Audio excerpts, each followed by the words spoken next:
Bitcoin once again. Now, I'm super thrilled actually to announce 3 people on stage. You might have seen them already yesterday on stage, wandering around, maybe we've chatted a little bit.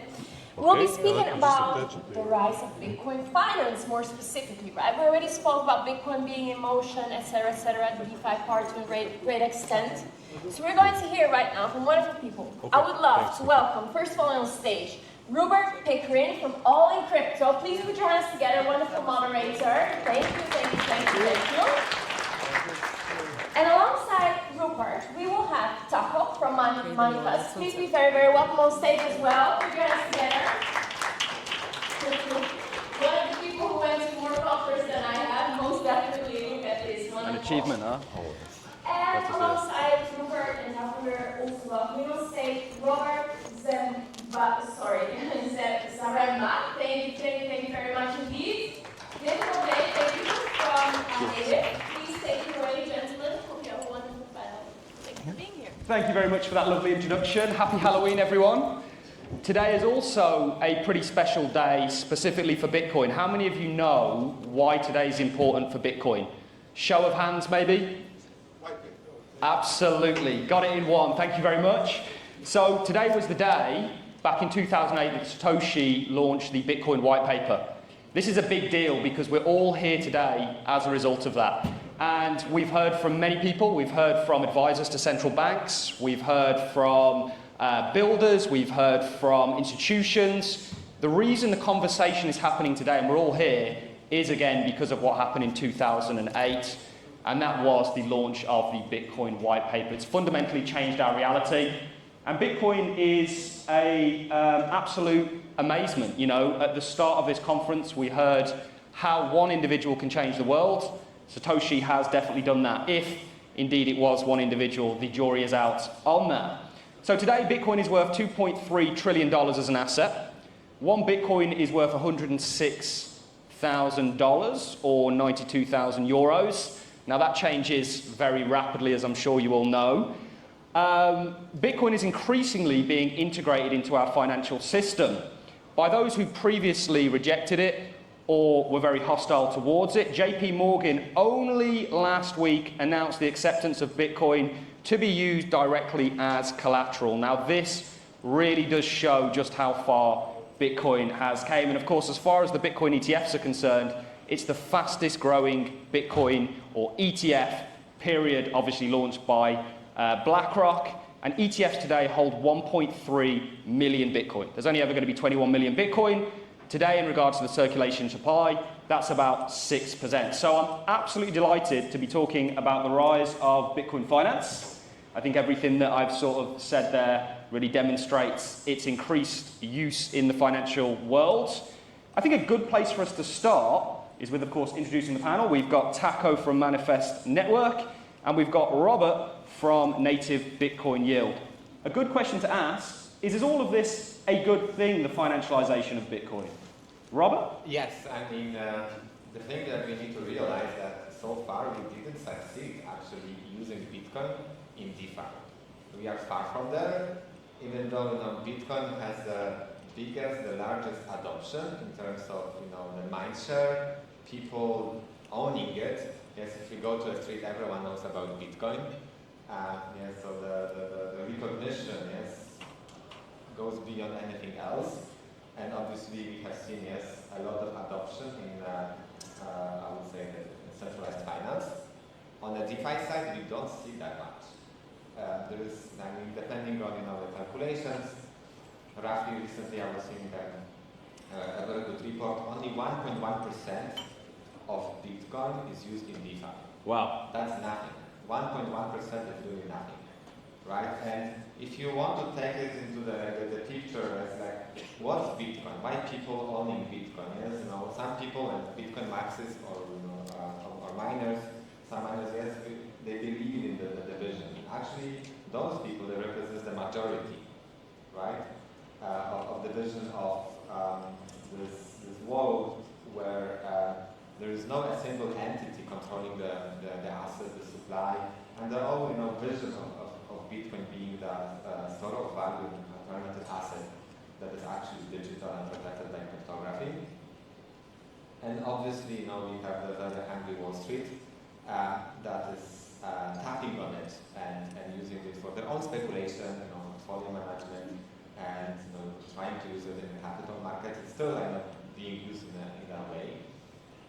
But then we have this huge gap, yes, because we have the Web3 world where the Bitcoin actually is minted, which is the house of Bitcoin, the Bitcoin chain, and then we have the centralized world which actually operates the Bitcoin, right? And then what's in between? Yes, how we can use Bitcoin in a Web3 native way. This is what we are trying to solve, and that's a huge opportunity, but there is still a lot of homework to do. Fantastic, and I love the stat you gave there. 1% of Bitcoin today is used in Bitcoin DeFi, or DeFi broadly. That's compared to the 6% of Bitcoin circulating today that ETFs currently have. So the kind of on-chain, yeah. It's actually also worth to put it into the numbers. So that 1% represents 20 billion. Okay. Correct? $20 billion. So it's actually, in dollar terms, it's a huge number, right? Absolutely. More than the few times, order of magnitude more than the whole atom market cap. Okay, yeah. So it really helps to put that in perspective. It's not a small amount of money, but in comparison, if we're dealing with percentages, yeah, that really does help. And Taco, do you think this is all a good thing, the kind of institutional embrace, the financialization of Bitcoin by institutions? So one of the biggest things that the misconception is that as soon as banks announce that they're participating, like that's their first day buying, that's when they finally publicly announce that they have. JP Morgan is a great example where they've been providing both education and use cases, data points for their traders, for everything along the lines.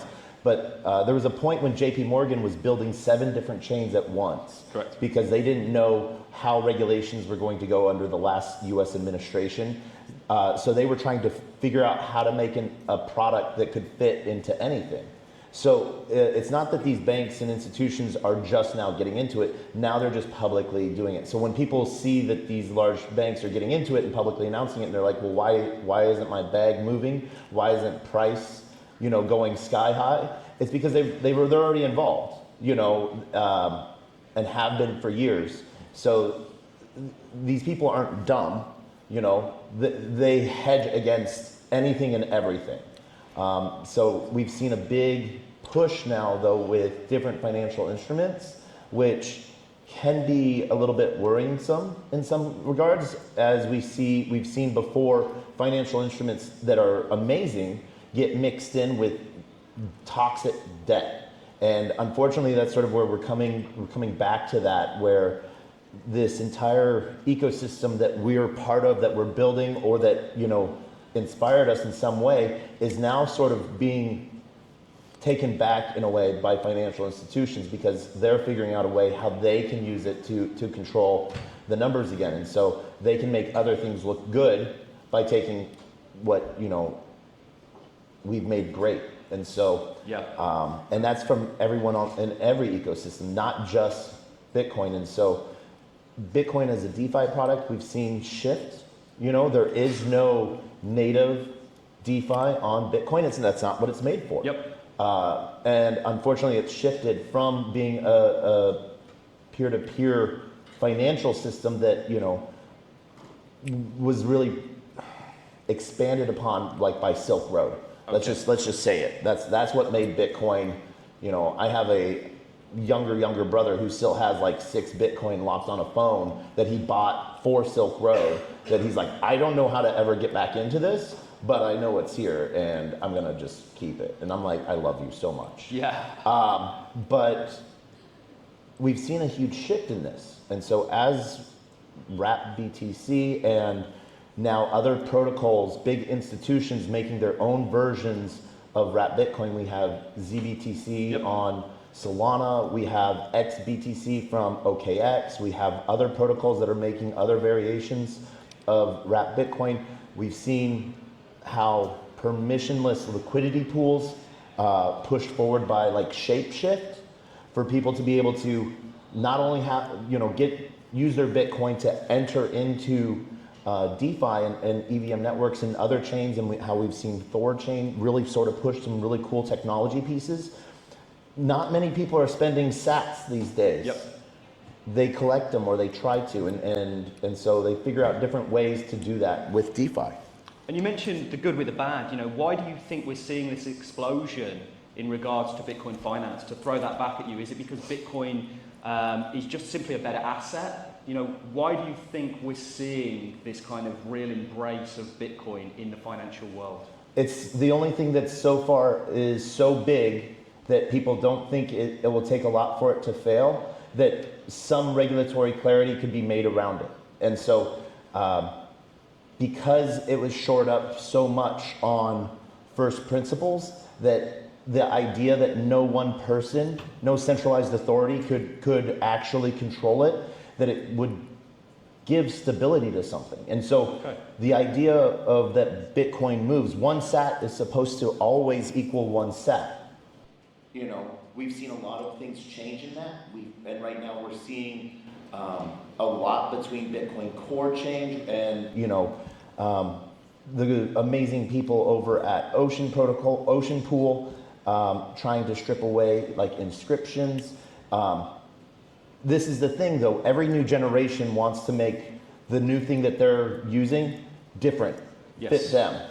Rather than, and that's one of the scary things to me is like,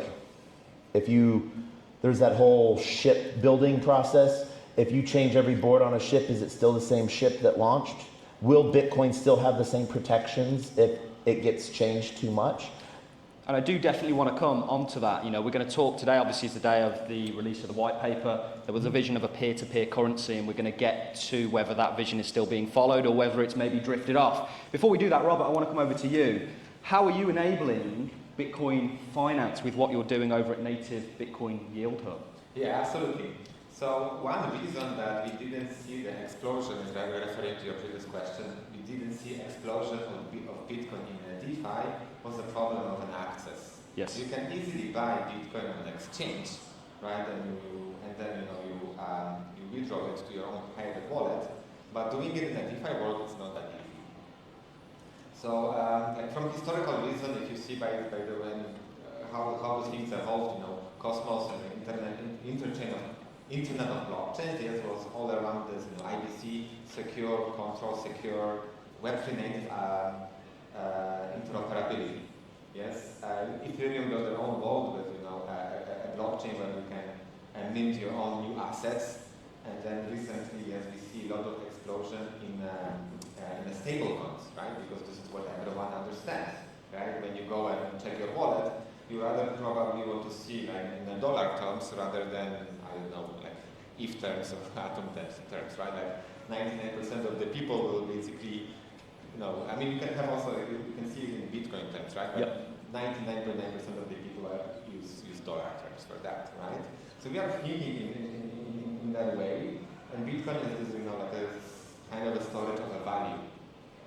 And so those are the three reasons, right? Like we didn't have a good access to Bitcoin, how we can use it in a Web3 native way in a DeFi, and the ecosystem, yes, that was adopting the local coins, right? Ethereum, the ETH, and you know everything that was happening with Ethereum, Solana Sol, meme coins, and blah blah blah, right? So the DGen narrative is a little bit different than the Bitcoin narrative. Yes, we need to understand that. However, what's important, the opportunity is huge. Because as you had said, right, the growth, the mindset is there. But actually I want to say that, you know, you were referring to this, you know, centralized finance, that, you know, this is a threat. I see it actually as an opportunity. Okay. Because this grows the adoption, this grows the possibilities. It also opens more how we can leverage that opportunity, that recognition in a DeFi. Yes, there was, Dean and Philip from Hydro, they were presenting as how actually, you know, those DeFi protocols can compete with centralized protocols. We can offer better solution, more liquid solution with better yield. I don't need to like go through, you know, many different processes, you know, to set on some, you know, yield portfolio and then, you know, like wait offloading. I can do it with various protocols in seconds or minutes, right? And again, have a better yield. So now we are getting there, and this is what we as Native want to solve, provide the Web3 native access to Bitcoin. so far, the solutions that are out there, they are falling back to the Web2 world. Yeah? So you have your Bitcoin on the Bitcoin, and then how you can use it on the execution chain, yes, like Atom, Cosmos App Chain, Ethereum, or Solana.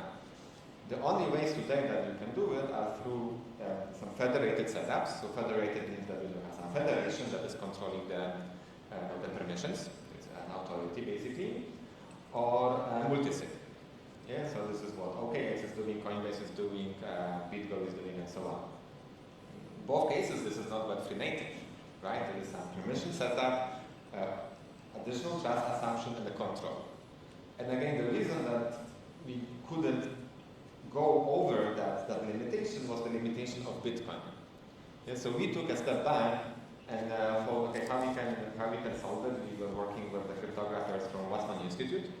That's one of the most famous institutes in cryptography and science in the world. It's in Israel.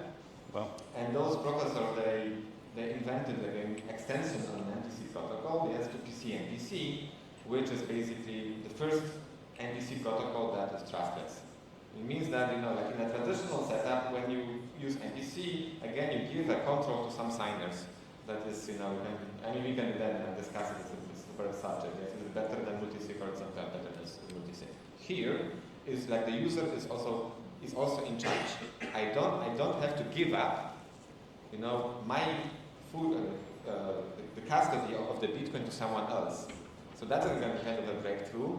Yes, like the protocol is many times reviewed and actually now submitted to the Eurocrypt and AsiaCrypt as like the two biggest cryptography mathematical conferences in the world. Patent pending, and we are about to launch by the end of the year. Yes, so we are doing it through SUI. Okay. So basically there's like a whole protocol with the MPC setup and around the SUI, and then through Axelar and IBC, we are going to multi-chain. Yes, we are talking here with Agoric, with Hydro, yes, how they can easily access with the liquidity providers, with miners, custodians. We are talking with many miners that are happy to provide anything between $1 million to $100 million, yes, to generate a yield. Because everyone will go and you see Arthur Eisen speaking, Bitcoin to 1 million. Yes, by the end of the year. We are already almost by the end of the year. So you don't think that's going to happen, no? No, I'm not saying that. We need to be more pragmatic. Yes. Right? Bitcoin, I believe Bitcoin will grow, right? But Bitcoin cannot. If you want to go, what's the next step? The next step of Bitcoin is that we really embrace it as Satoshi envisioned, right? It has to be used. Yes, people have to use it. Our DeFi ecosystem have to use it. Bitcoin capital is much bigger than the dollar capital. And when you say people have to use it, and talking about Satoshi, do you think used in the manner that Satoshi envisioned it? When Satoshi laid his peer-to-peer currency network out, do you think Bitcoin is still being used, or do you think it's drifted away from that path? It's not being used from the beginning almost, right? If some guy was paying how much he was paying, thousands of Bitcoin for a pizza, I don't call it using. Okay. Well, I disagree with you. I feel the intrinsic value of Bitcoin wasn't really propagated at that time. No, we weren't putting dollars to it like you were saying. I agree. And so I think he said, in his case, 10,000 Bitcoin was definitely worth 2 pizzas. Now, at the time. At the time. That was a fun. Oh, yeah. Proper use. The intrinsic value of it, and so, but I agree with you that it's not being used the way that's the point. And my point is here also a bigger one. Look at the portfolio, savings, right? Mm-hmm. Even you have $1, obviously you have some dollars that is in your running account, but then you try to invest it. You want to do something with it. Once you go beyond some threshold, right? Whatever it is for you, yes, maybe 10,000, 100,000, $500,000. Yes, you try to be smart on what you can do with it. Same with Bitcoin, right? If you believe that, let's say, Bitcoin will double in 4 years, if you see the previous cycle, yes, the Bitcoin didn't double even, right? Mm-hmm. The top was 70,000. Now the top was over 120,000. Mm-hmm. So even if we assume that it will go to 200,000 in maybe next 3 years, 4 years, if you apply 10% yield, then that 200% will go to 300%. Okay. That's a lot. Yes, so let's say if you have 1 million, so instead of going from 1 million to 2 million, you go from 1 million to 3 million just by having a good 10% yield strategy. Okay, so the sort of vision of a peer-to-peer currency for Bitcoin, you don't think, has ever really taken place? That's the point, right? Because, we are now building it, yes? We are missing, there was this chasm, the gap, that we couldn't fill it. Yes, because every ecosystem, and we're hearing, and you can see that if you were following, what Hydro was proposing, what in the Cosmos ecosystem we are proposing, yes, having atom-backed, every ecosystem focuses on its own, let's say, economical value, which makes sense, yes. Like if you are Ethereum Foundation, yes, they want to have Ethereum price going up. Same for Interchain Foundation, Atom, right, Solana, and so on. Yes, they want to keep growing their assets. Yes, that okay, this is a settlement layer, an execution layer. We create new assets, right? Yep. But then we still didn't embrace like the biggest capital in Web3. We are trying now to embrace the concept Magnus was proposing, yes, for Cosmos. Okay, let's make Cosmos the chain for stable coins. How the ecosystem will benefit from it? Because if there are two banks, using it to settle between themselves, the ecosystem doesn't benefit from it. If you see what I mean, yes. Right? It's just two banks, so it's again kind of like a smaller ecosystem. But if we embrace Bitcoin, which is open for everyone, gives a lot of opportunities. Yes, more and feedback. Again, today the on-chain stable value of the stable coins, if I'm not mistaken, is about 300 something billions. Something like that. Yep. Yeah, so, and today the on-chain Bitcoin value, yes, is 2.3 trillion.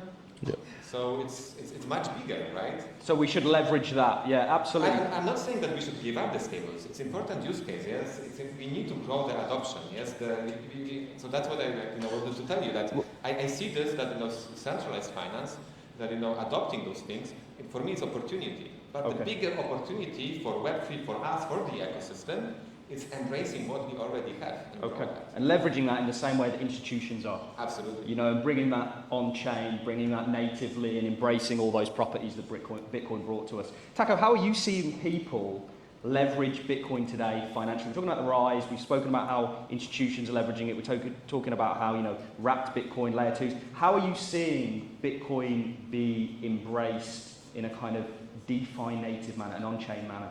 So we're starting to see, and like the historical movement of Bitcoin to being digital gold. We see that a lot, but what does that mean? In one aspect, gold used to be the currency we traded, and then that became too big and burdensome to transfer, so people would store that in banks and be issued notes, and then they would trade those. And so we're starting to see on Bitcoin native, there is no DeFi opportunities. So we saw both wrapped Bitcoin come out, and now we're seeing a lot of layer 2s within the Bitcoin ecosystem, everything from Bob, Botanics, BitLayer, and I think 7 other L2s building on what they see as this most secure native layer. And so there's a lot of ideas right now that are sort of floating on the agentic AI side of things. Okay. Where can they find the most, like everyone wants fast payment, We thought, at first Bitcoin would solve the problem of instantaneous payments for N+ transfers across borders and permissionless, but for some reason 10 minutes became too slow for people that were done dealing with 2 weeks. And so now we have millisecond block time and execution pieces. And so on the DeFi side, where it's really getting used, unfortunately, is on the borrow lend sector. So we're rehypothecating debt. And so that's sort of one of the broken financial instruments that we're now bringing on chain. But what we wish I would see more is the utilization of Bitcoin wrapped protocols, or utilization as pairing to tokens.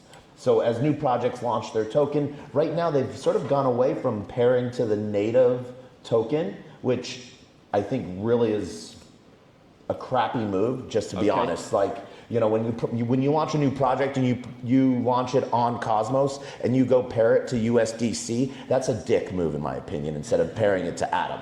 But a convenient move, right? Not really. No. Because one, you're sort of removing the entire ecosystem that you're built on. And even if you're not built on Cosmos. Giving up what the ecosystem was built for. Exactly. And so now, because if you look at it, you pair your token to USDC and no trades happen on your token for a year, and I launch Taco token and I pair it to Atom, in a year's time, hopefully, you know, there's a little bit of movement on the valuation of my token versus yours, just paired to stables. But you're really hedging and betting on inflation because your token will now be worth less just because of inflation. Yeah, I think there's a stability element in regards to why they're used, but what you're also saying is that can work both for and against, really. You can leverage that. Quickly, last sort of 30 seconds from each of you. What do you think some catalysts that you're looking at that are going to really ignite on-chain sort of finance for Bitcoin are going to be? Maybe we'll start with you quick, sort of 20 seconds. Yeah, so embracing that opportunity, because opportunity is huge, and if we, instead of like trying to go in the same circles, that 95% of the projects are being dead, like focus on the big capital, how we can embrace it. I think that's a huge opportunity. I mean, obviously, I would like to see it with Bitcoin, and yes, if you builders are trying to, I mean, look at it. If you create a good yield protocol for Bitcoin, there is $2.2 trillion that's available. Yep. And those guys, we are talking with many miners, with many actually smart capital, that they will be happy with 5%. I can give you millions in TVL if you provide a good yield. Talk to me. Okay, and Taco, very quickly, what do you think the catalyst is going to be? Further inflation, further fiat devaluation? Yes? We'll see more use on the agent side of things, especially with X402. That's base layer native stuff happening, and I know we're wrapping it up, and I want to thank everyone for being here today. Huge shout out to the entire Cosmos ecosystem. Absolutely, and shout out to the panelists. Yep. You know, and so there's just so much opportunity. So I'm going to side note here for a second. There's so much opportunity within the entire Cosmos ecosystem that Bitcoin can just be a foundational footnote, that there is something backing something in it as a proof of work. And that's what we really sort of see where new things are coming out of, because old ideas spark new ideas, and as new chains happen within the Cosmos ecosystem, it will spark an idea in someone else. And so just huge hat off to all the freaking builders. Brilliant. It's a bright future. Thank you very much, guys. A round of applause for our panelists. And thanks, everyone, for showing up. Cheers, guys. Always. Pleasure. Good to conclude on builders. Yeah. Thank you very much, gentlemen. Thank you, all of you. Wonderful. And indeed, all the freaking builders are doing well.